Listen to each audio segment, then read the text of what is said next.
Sir ನಮ್ಮದು ತಂತಿ ಬೇಲೆ ವರ್ಕು ನೋಡಿದೆ ಸರ್. ತಂತಿ ಬೇಲೆ ವರ್ಕು ಅಂದರೆ ಇದು 2-3 ಥರ ತಂತಿ ಬೇಲೆ ವರ್ಕ್ ಐತೆ. ಒಂದು ಚೈನಿಂಗ್ ಮೆಶ್ಶು, ಒಂದು ಟಾಟಾ ಬಾರ್ಬೋರ್ಡ್ ವೈರು, ಇನ್ನು ನಾಟೆಡ್ ಮೆಶ್ಶು, 3 ಥರನೂ ಐತೆ. ಯಾವ್ದು ಕೇಳಿದ್ರೆ ಕಸ್ಟಮರ್ ಹಾಕೊಡ್ತೀವಿ. ಮತ್ತು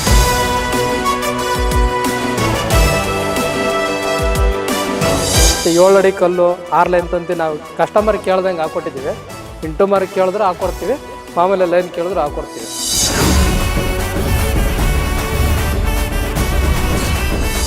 ಡಿ ಬಾಸ್ ಸಾಂಗ್ಗಳು ಕೇಳ್ಕೊಂಡು ಇನ್ನು ಅವಾಗ ಟಿವಿ ಮಾಡ್ಕೊಬಿಟ್ಟಿದ್ದೀವಿ.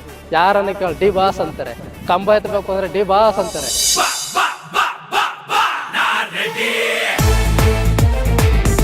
ಹೌದು ಸರ್, ನಮ್ಮ ಕರ್ನಾಟಕದಲ್ಲಿ ಯಾವುದೇ ಜಿಲ್ಲೆ ಆಗಲಿ ಯಾವುದೇ ಊರಾಗಲಿ ಖಂಡಿತವಾಗಿ ಮಾಡ್ಕೊಡ್ತೀವಿ.